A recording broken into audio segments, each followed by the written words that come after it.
Assalamualaikum warahmatullahi wabarakatuh. Baiklah, saya akan membahas tentang pelajaran atau mengulang kembali tentang pelajaran yang diberikan oleh Kang Adi Nugraha. Dan ini adalah suatu cara belajar saya ya. Jadi cara belajar saya itu mengajar. Jadi dengan cara mengajar saya akan ingat, dan ini tidak saya sebarluaskan ya, tidak saya share kemana-mana. Kalaupun Anda masuk atau menemukan video ini, berarti Anda beruntung gitu aja. Oke, kelas online. Ini adalah kelas online yang diadakan oleh Kang Adi Nugraha. Siapa Kang Adi Nugraha itu? Jadi beliau adalah pria lulusan teknik mesin yang mengawali karirnya sebagai engineer selama kurang lebih 12 tahun. Kemudian di tengah karirnya, Kang Adi menggeluti pasar modal secara otodidak dan akhirnya bergabung bersama Mang Amsi sebagai co-founder di komunitas syariah saham. Hingga sekarang, saat ini Kang Adi bekerja di salah satu perusahaan fintech yang menyediakan produk-produk pasar modal. Iya. Kemudian skill beliau ini adalah sebagai engineer, tentunya sudah berhubungan sering dengan gambar dan angka. Karena itu di pasar modal sendiri, Kang Adi fokus di analisis teknikal dan sekaligus melengkapi komposisi Fatama analisis di tim syariah saham. Selain itu, pengetahuan tentang investasi di pasar modal juga dikuasainya. Itu ada kontaknya kalau mau menghubungi beliau. Kemudian edukasi. Berangkat sebagai praktisi, tentunya banyak pengalaman yang dapat di-sharing Kang Adi mengenai pasar modal. License WPPEP dari OJK pun sudah dipegang hingga 2022. Saat ini juga sedang mengambil sertifikasi untuk analisis teknikal. Perubahan dari seorang engineer ke dunia pasar modal tidak menyurutkan rasa ingin tahunya tentang dunia investasi ini, justru semakin membuatnya penasaran. Beliau sekarang bekerja selain sebagai co-founder komunitas syariah saham dan berdami kelas analisis teknikal. Kang Adi juga masih bekerja di PT Invest Indonesia sebagai relationship partner. Selain mengedukasi mengenai saham, Kang Adi juga sering memberikan edukasi mengenai investasi di reksadana. Oke. Ini moto beliau, action, karena dengan begitu kita akan tahu seberapa besar potensi kita di bidang yang kita jalani. Gitu kata beliau ya. Ya, jadi apa itu analisis syariah saham? Jadi yang digagas oleh Kang Amsi itu adalah penggabungan daripada fundamental analysis FA, technical analysis TA, dan money management MA. Jadi disingkat jadi Fatama. Kemudian disclaimer di sini, semua saham yang disebut dalam materi ini bukan rekomendasi, namun sebatas materi untuk edukasi. Risiko yang timbul di kemudian hari akibat dari keputusan investor membaca materi ini adalah menjadi tanggung jawab masing-masing investor. Oke, prinsip dasar bahwa analisis teknikal ini adalah suatu teknik analisa yang dikenal dalam dunia keuangan yang digunakan untuk memprediksi tren suatu harga dengan cara mempelajari data pasar yang lampau, terutama pergerakan harga dan volume. Itu dari Wikipedia. Sedangkan dasar analisis teknikal sendiri menurut Dow Theory, yang pertama, harga mencerminkan segalanya, baik itu mencerminkan berita, mencerminkan fundamental, psikologi, dan lain-lain. Yang kedua, market memiliki 3 tren, yaitu uptrend, side down, dan downtrend. Yang ketiga, tren memiliki 3 fase, yaitu akumulasi, partisipasi, dan distribusi. Yang keempat, indeks bursa harus saling mengkonfirmasi satu sama lain. Yang kelima, tren harus dikonfirmasi oleh volume perdagangan. Yang keenam, tren akan selamanya ada hingga terjadi perubahan sinyal pembalikan tren. Apakah analisis teknikal itu subjektif? Ya, betul. Jadi analisis teknikal akan bisa menjadi sangat subjektif karena setiap analis akan mempunyai pandangan tersendiri dan kemungkinan berbeda. Inilah yang menjadi seni sebuah analisis teknikal.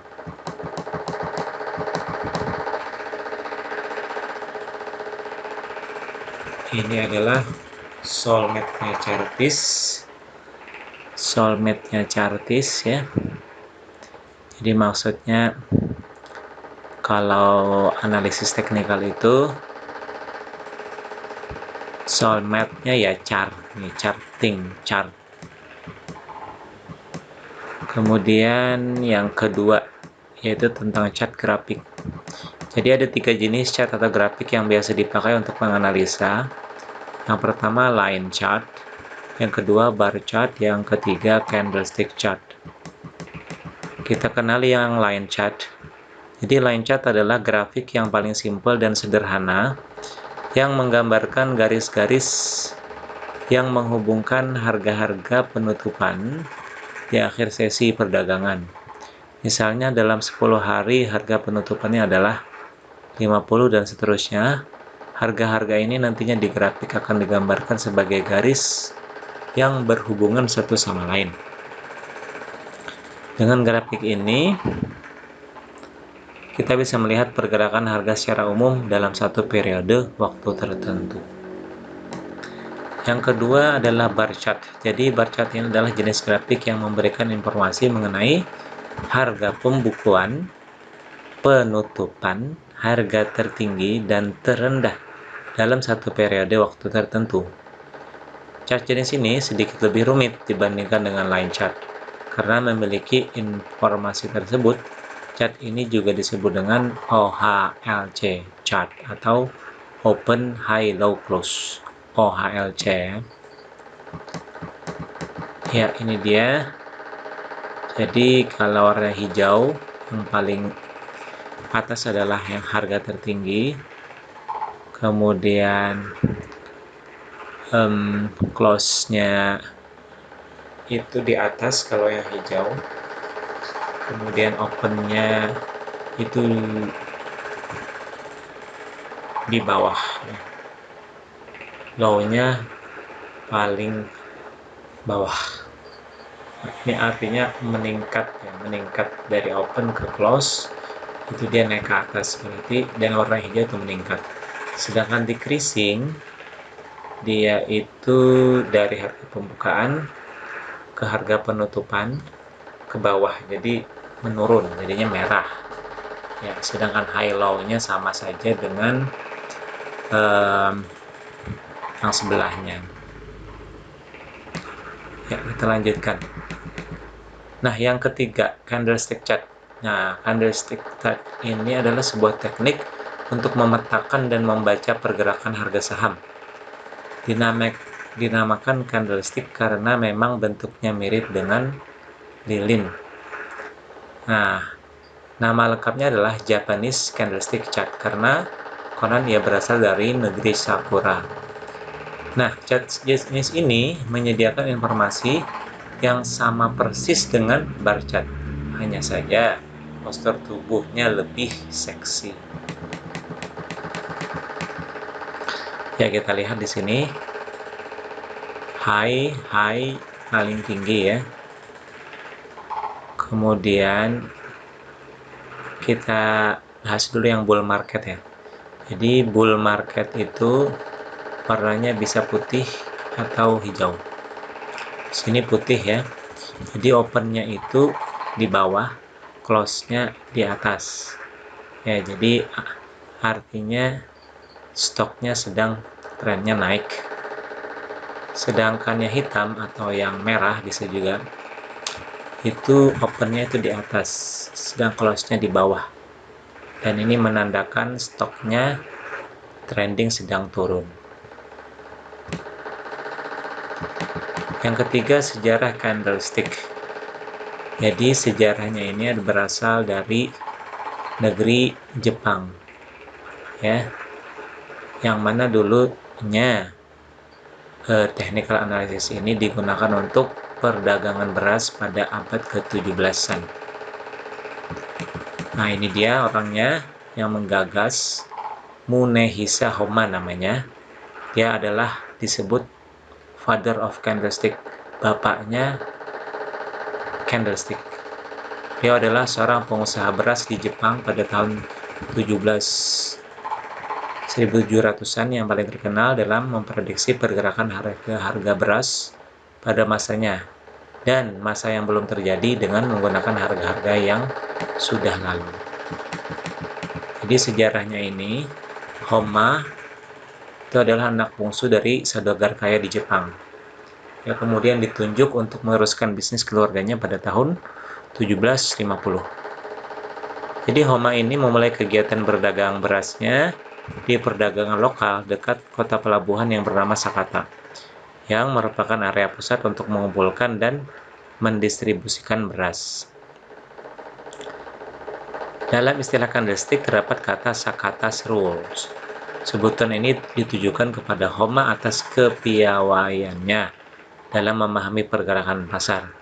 Dari hal tersebut kemudian Homma juga dikenal sebagai God of the Market. Nah, dengan modal pengetahuannya inilah Homma terjun ke dalam transaksi perdagangan beras terbesar di Osaka, yaitu di Dojima, dan memulai transaksi perdagangan berasnya hingga dia menjadi populer di masa depan waktu itu. Kekuasaan Homma sangat mempengaruhi harga pasaran beras. Ia mengumpulkan laporan cuaca tahunan dan menganalisis transaksi perdagangan beras di Yodoya. Jadi Yodoya itu adalah perdagangan beras Dojima di Osaka, demi mempelajari psikologi para investor. Bahkan ia juga menempatkan para pekerjanya di atas, mungkin seperti menara gitu ya, dengan bendera untuk mengirim sinyal perdagangan dari Osaka hingga Sakata. Dengan ketekunan dan keteladanan Homma, ia berhasil mendominasi perdagangan di Osaka. Setelah itu, Homma mulai mengembangkan sayapnya dengan berdagang di pasar regional Edo, yang sekarang dikenal dengan Tokyo.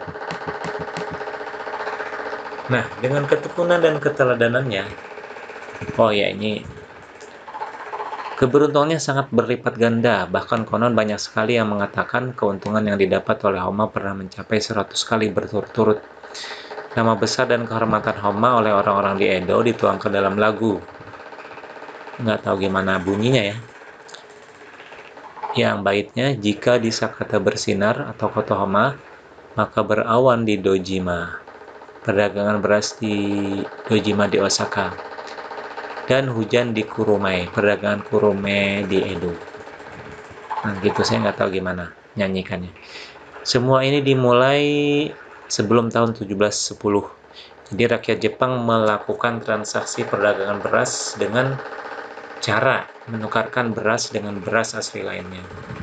Transaksi yang terjadi adalah mereka menawar, meningkatkan penukaran beras dan menentukan harga pasar. Setelah mengalami perkembangan zaman dan pergeseran cara bertransaksi hingga tahun 1710, perdagangan beras ini kemudian mulai menggunakan tanda terima yang dikenal dengan kupon beras waktu itu. Tanda terima beras inilah yang menjadi kontrak pertama antar pedagang yang pertama. Nah, perdagangan beras saat itu menjadi dasar dari kemakmuran kota Osaka, yang mana terdapat lebih dari 1.300 distributor beras. Pada saat itu, selain tidak mempunyai nilai mata yang standar, kenapa? Jadi saat itu masih peralihan ya, dari mata uang koin menjadi alat tukar lainnya, dan masih gagal. Jadi beras menjadi penukaran de facto menengah waktu itu. Jika seorang daimyo yang sedang membutuhkan uang, ia akan mengirim kelebihan berasnya ke Osaka, dan kemudian akan disimpan dalam gudang dengan label namanya. dan kemudian ia akan menerima kupon sebagai tanda terimanya. Ia pun dapat menjual kuponnya setiap saat. Jadi gitu ya. Berhubung karena masalah pajak yang dirasakan oleh para daimyo, mereka pun sering menjual kupon berasnya untuk menghindari pajak pengiriman beras berikutnya dari pemerintah. Pajak sebesar 40-60% yang harus ditanggung oleh daimyo sesuai dengan panen dan dibayar dalam bentuk beras. Nah, dengan adanya sistem kupon ini merupakan solusi yang sangat efektif dijalankan dalam perdagangan. Kupon beras yang dijual untuk menghindari pajak pengiriman berikutnya inilah yang menjadi World's First Future Contracts atau kontrak masa depan dunia yang pertama. Kupon beras biasa disebut sebagai kupon beras kosong, di mana beras tidak dimiliki dalam bentuk fisik sesungguhnya. Oh, jadi gitu ya. Ini gambarannya waktu itu seperti ini. Ilustrasinya. Ini dia orangnya, ilustrasinya Munehisa Sokyohama. Sedangkan pada tahun 90-an itu generasinya yang idenya hampir sama adalah Steve Nissen.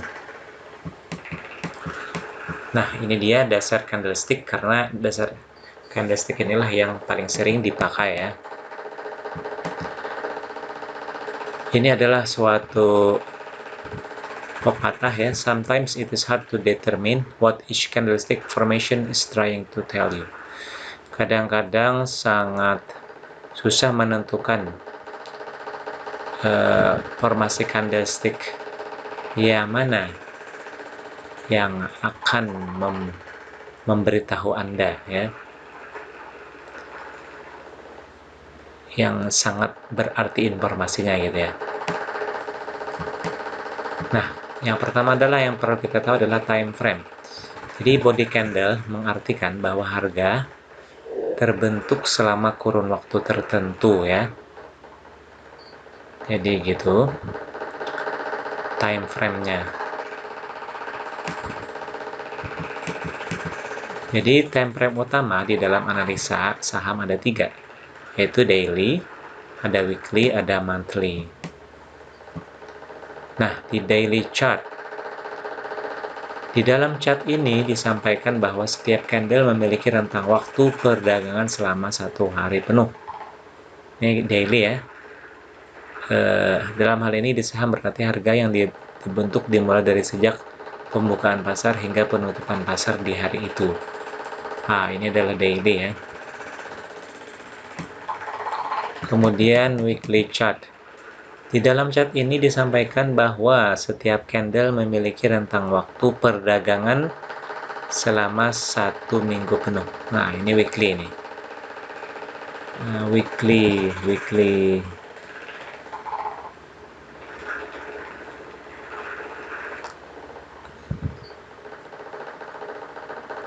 Kalau yang tadi itu daily, jadi satu candle ini menandakan 1 hari gitu kan. Kalau weekly itu menandakan satu grafik candle ini 1 minggu gitu. Dan biasanya bulan, yang ditampakkannya bulan. Kemudian yang terakhir monthly chart. Jadi di dalam chart ini disampaikan bahwa setiap candle memiliki rentang waktu perdagangan selama 1 bulan penuh. Oke. Dalam hal ini di saham berarti harga yang dibentuk dimulai dari sejak awal bulan tanggal 1 sampai 30 atau 31 pada akhir bulan. Gitu ya. Monthly chart. Nah, yang kelima, continue atau reversal nih. Kita kan biasanya apakah suatu grafik atau chart itu candlestick-nya akan terus mengikuti tren atau dia ada pembalikan. Itu ada tergantungnya ya. Apa itu? Jadi bentuk formasi candle apa saja yang memiliki peluang lebih besar untuk mendapatkan profit, ya kan? Kemudian ada lagi pertanyaannya, beberapa bentuk candle akan membantu kita dalam memilih suatu saham. Dan akan kita bahas di materi selanjutnya. Oh, ini kayaknya salah nih peletakan tanda tanyanya. Apakah itu continuation atau reversal pattern? Nah, ini juga menjadi tanda tanya ya. Nah, ini yang paling terkenal adalah Marubozu. Jadi khususnya White Marubozu, dia itu menandakan candle bullish, artinya dia akan naik gitu. Jadi body candle penuh dalam satu periode, kemudian tidak membentuk ekor atau sumbu. Nah, biasanya merupakan candle bullish nih. Kemudian harga open sama dengan harga terendah. Jadi harga opennya itu di bawah ini, dan harga closing sama dengan harga tertinggi. Dapat diindikasikan bahwa tekanan beli sangat kuat. Nah, itu White Marubozu. Bagaimana dengan Black Marubozu atau candle bearish? Jadi body candlenya penuh dalam satu periode, tidak membentuk ekor atau sumbu, dan biasanya merupakan candle bearish, menandakan penurunan harga. Jadi di situ harga open sama dengan harga tertinggi, kemudian harga closing sama dengan harga terendah. Dapat diindikasikan bahwa tekanan jual yang sangat kuat. Jadi kalau yang beli itu White Marubozu ya.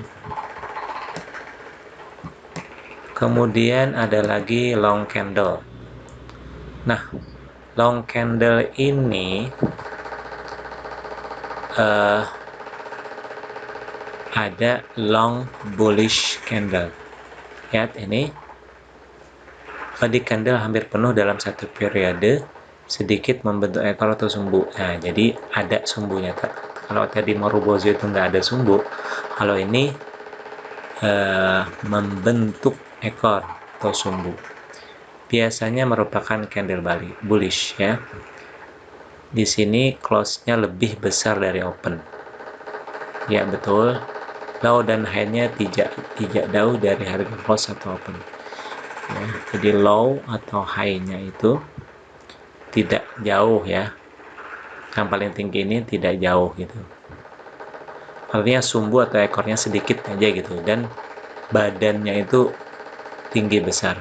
Dapat diindikasikan bahwa daya beli sangat kuat daripada jual. Kemudian long bearish. Long bearish ini warnanya merah. Ya. Juga sama seperti yang di atas, juga ada ekor sumbunya. Yang bearish ya menunjukkan penurunan harga. Ya. Close-nya tentu saja kurang dari open ya. Close-nya itu di bawah open. Low dan high-nya tidak jauh dari harga close dan open. Jadi sumbunya atau ekornya itu dikit. Dapat diindikasikan bahwa daya jual sangat kuat daripada daya beli. Ya, jualnya lebih banyak yang jual gitu ya. Nah, kemudian di samping ada apa tadi bentuk daripada candlestick tadi, ada Marubozu, kemudian apa tadi long candle, ada juga pattern yang perlu kita perhatikan. Yang pertama adalah spinning top. Nah, spinning top ini seperti ini gambarannya. Biasanya memiliki body yang lebih kecil ya dibandingkan ukuran shadow-nya. Ya. Jadi shadow-nya kan atas bawah tuh. Itu dia lebih pendek daripada shadow-nya. Nah, gitu tuh. Body yang kecil inilah yang menunjukkan bahwa kekuatan bullish dan bearish-nya sama besar. Nah, jadi karena dia bodinya kecil, ya, jadi menunjukkan tuh bahwa bullish dan bearish-nya sama besar tuh. Ya, spinning top. Dan inilah yang sering disebut keraguan-raguan pasarnya. Jadi ini kalau kayak gini tuh pasarnya ragu-ragu ya. Kemudian candle model ini tidak bisa berdiri sendiri, harus membutuhkan candle lanjutan untuk menentukan arah pergerakan tren selanjutnya. Jika setelah candle ini ada candle long bullish, biasanya harga akan melanjutkan kenaikannya ya. Jadi kalau setelah ini ada long bullish seperti yang di atas tadi, biasanya akan naik. Tapi kalau jika setelah candle ini ada long bearish yang panjang tapi merah, biasanya lanjut tuh harganya turun lanjut. Nah, kemudian tentang doji. Nah, kita lihat ada beberapa macam doji di sini. Ada long leg doji. Nah, lihat seperti angka tambah ya. Angka tambah gitu. Harga open sama dengan harga close. Jadi kayak garis aja gitu. Namun pada transaksi terjadi tekanan jual dan beli yang sama kuat sehingga membentuk shadow yang panjang yang tidak terlalu jauh bedanya baik atas atau bawah. Nah, gitu. Tekanan beli dan jualnya itu hampir sama ya. Jadi ekor dan sumbunya hampir sama. Nah, itu yang long leg doji. Kemudian yang kedua dragonfly doji. Nah, kalau ini dia membentuk huruf T atau seperti tanda huruf T lah, kayak kunci T gitu ya. Saat transaksi terjadi tekanan beli yang sangat saat ini terjadi tekanan beli yang sangat kuat sehingga membentuk shadow bawah yang sangat panjang ya. Jadi belinya kuat nih, tekanan belinya kuat dan mudah dikenali secara kasat mata. Dragonfly doji ya. Kalau tadi long leg artinya panjang, kakinya panjang.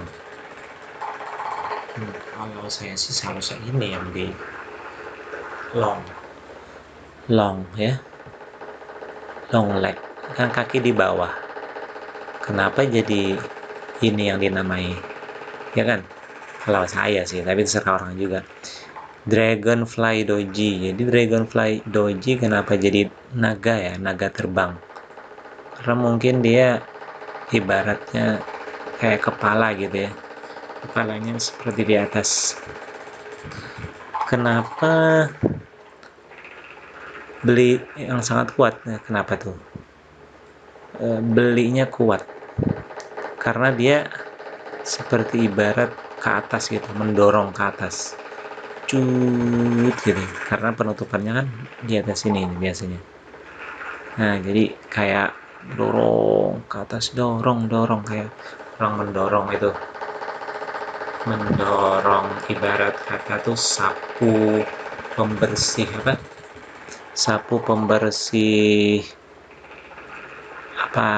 sarang laba-laba. Nah, itu kayak gitu.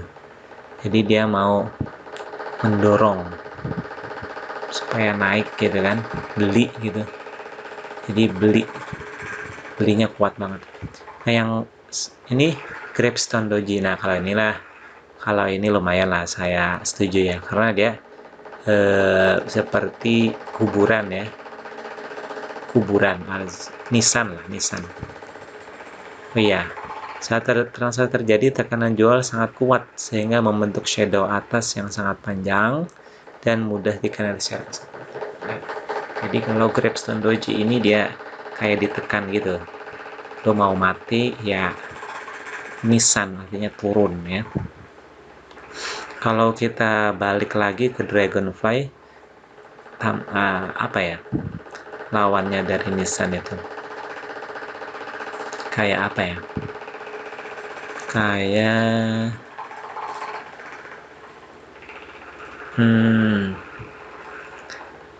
hidup ya. Jadi kebalikan hidup itu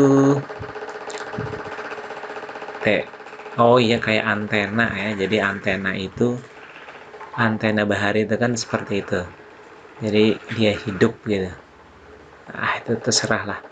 Kemudian yang selanjutnya, for price doji, satu-satunya doji yang memiliki harga open, close, high, dan low yang sama. Ini namanya for price, jadi garis aja gitu, karena HLCO-nya, HLOC-nya tergambar di situ semua. Nah, iya. Kemudian kita ke selanjutnya, ada hammer atau hanging man. Lihat di sini, kita ke hammer dulu. Nah, hammer ini bisa hijau, candlenya bisa merah ya. Jadi close-nya itu lebih daripada open ya. Itu hammer. Jadi gitu. Close lebih daripada open. Itu kalau yang hijau ya. Body candle membentuk seperti kepala palu, makanya disebut hammer. Ya. Ini seharusnya nih bukan atau nih garis miring nih. Dan seharusnya nih ya. Biasanya ditemukan di tren menurun atau akhir tren turun. Ya. Jadi biasanya hammer ini ditemukan di akhir turun, jadi pas turun, dia pas turun itu jadi tukang dulu ya, itu maksudnya. Shadow yang dibentuk lebih besar dibanding ring body ke arah atas, dan dia shadownya ekornya itu sangat panjang lebih ya. Kalau tadi kan kalau kita lihat long candle itu sedikit sumbunya, kemudian Marubozu nggak ada sumbu, kemudian ada doji tadi. Nah, itu yang membedakan ini. Kemudian ada yang apa tadi itu, kita lihat ke atas tadi ada spinning top. Nah, spinning top itu ya, spinning top itu harus ada yang mengkonfirmasi ya, spinning top itu. Kalau spinning top tadi itu, kalau kita ingat kembali, body lebih kecil daripada ukuran shadow. Ada, tapi ada dia ya, ragu-ragu pasarnya. Spinning top, ragu-ragu pasarnya. Sedangkan ini benar-benar kayak palu. Shadow yang dibentuk lebih besar tadi sudah. Kemudian dapat diindikasikan bahwa awal terjadinya sinyal bullish. Jadi kalau ada seperti ini hampir sama seperti dragonfly doji ya. Jadi dia maksudnya itu bullish, dia mau mendorong ke atas ya. Nah, bagaimana dengan hanging man? Nah, hanging man ini dia close-nya itu kurang daripada open, maksudnya di bawah ya, di bawah. Nah, itu hanging man itu kalau merah ya, hanging man tuh. Kalau hammer itu dia bentuknya hijau ya, hanging man orang gantung ya. Jadi kalau dia merah atau hitam, dia disebut hanging man. Kenapa? Karena dia awal mula bearish kan, jadi naik tempat tinggi, ada orang lupa diri sehingga dia setelah dia sudah sampai puncak gitu ya, dia merasa sudah memiliki dunia ini, dia pun menjadi putus arah, merasa bahwa dunia ini tidak ada apa-apa lagi, harusnya dia pun menggantung diri ya, makanya seperti itu hanging man. Mungkin itu ya filosofinya ya. Biasanya ditemukan di tren naik, di akhir tren naik, jadi gitu ya. Kemudian shadow yang dibentuk lebih besar dibanding rank body atau ke arah atas. Iya, sama seperti hammer tadi. Shadow yang dibentuk lebih besar, iya, lebih panjang. Dapat diindikasikan awal terjadinya sinyal bearish. Ini hati-hati nih kalau sinyal kayak gini. Nah, kemudian kebalikannya dari hammer. Kalau kebalikan dari hammer apa? Bahasa Inggrisnya inverted hammer. Nah, kalau yang tadi namanya itu hanging man, kalau dia kebalik namanya shooting star. Nah, gimana tuh? Kita masuk ke inverted hammer dulu. Jadi kalau inverted hammer itu close-nya itu lebih dari open, ya. Kalau inverted hammer tuh. Jadi close-nya itu lebih dari open. Nah, makanya dia naik tuh. Di akhir penutupan pasar dia naik, jadinya hijau, ya kan? Kepala palu terbalik, ya, makanya disebut inverted hammer. Biasanya ditemukan di tren menurun. Oh ya nih, tren menurun, inverted hammer. Ini kurang lebih sama kayak Gravestone Doji. Nah, itu maksudnya dia akan ada penurunan, ya. Di inverted hammer itu kurang lebih sama apa namanya Gravestone Doji tadi, cuman ya agak dilebarin sedikit aja anunya, bodinya, ya. Kemudian dapat diindikasikan bahwa awal terjadinya sinyal bullish.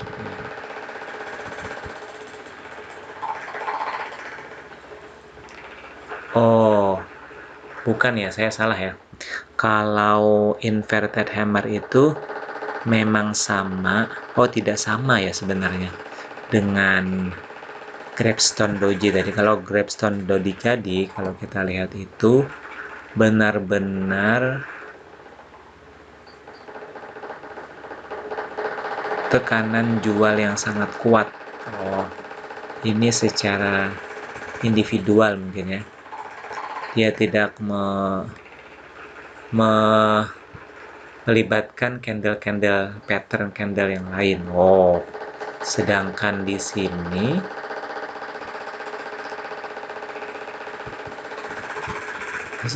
sini inverted hammer ini dia melibatkan tuh, dia pada sebelumnya itu bearish dulu, kemudian ada inverted hammer, maka dia tanda-tanda akan bullish tuh. Jadi nggak sama ya dengan Gravestone Doji itu, walaupun bentuknya ya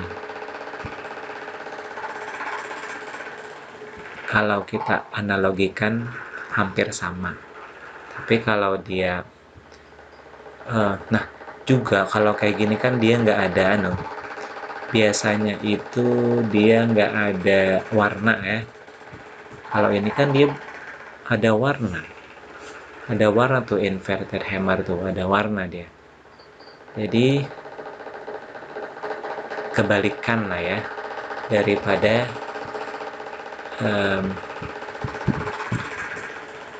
Gravestone Doji tadi, kebalikannya gitu ya. Kebalikannya bahwa ini akan belinya akan hidup ya gitu ya, mungkin begitu. Kalau Gravestone itu kan kuburan. Kalau inverted hammer dia pas hammer itu kalau dijatuhkan dari atas tuh tinggian 2 meter aja pasti dia mantul tuh, apalagi yang karet. Nah itu dia hammer, inverted hammer, itu analoginya bagus ya. Kemudian shooting star itu close-nya kurang dari apa, artinya di bawah body candle, seperti kepala palu terbalik juga, tapi dia disebut shooting star ya, kepala palu terbalik tapi dia merah atau hitam. Jadi kenapa tuh Jadi disebut shooting star. Iya, karena ketika dia analoginya tuh di tempat tinggi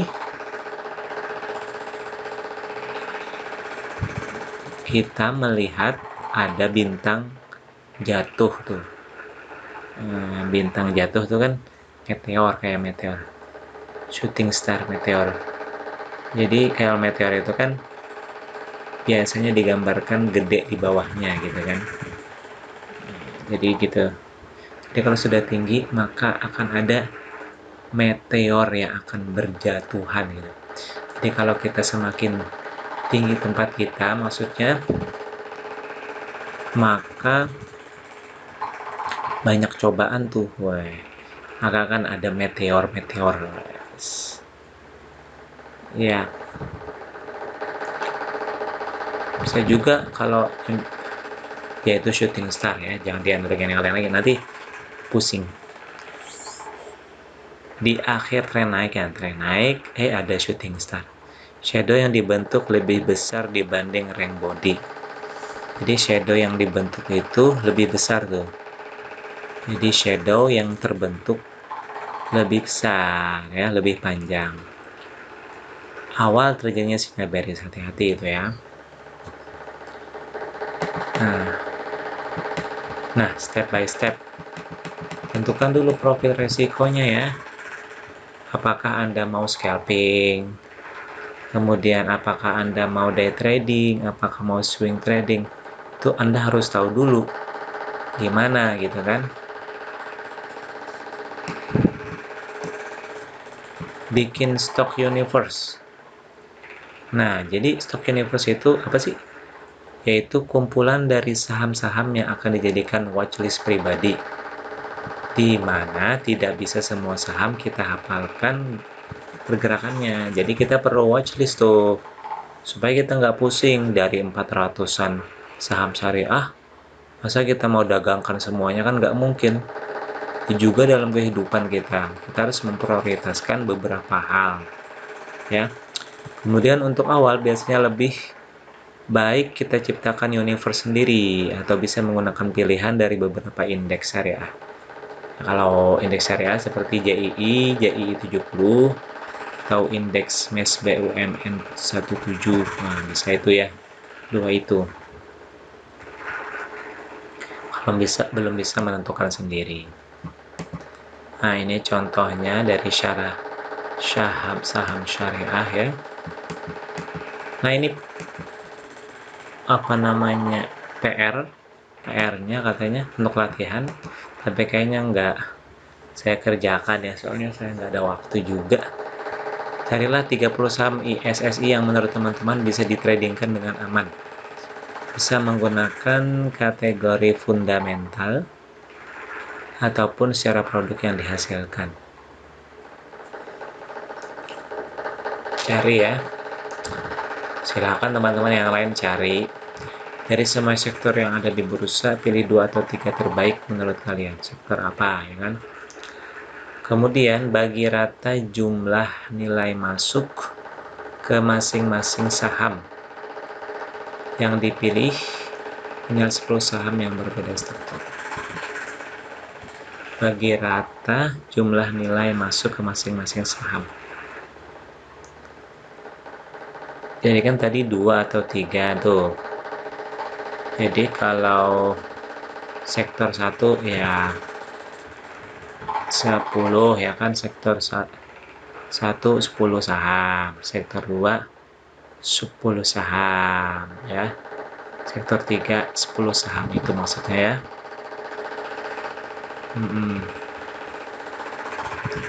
Kemudian ngapain? Oh, itu dia nih, apa namanya, sosial medianya. Oke, saya kira sampai di sini dulu belajar saya sekalian mengajar diri sendiri. Dan kalau Anda menemukan ini secara tidak sengaja, ya untung situ ya. Oke, Assalamualaikum warahmatullahi wabarakatuh.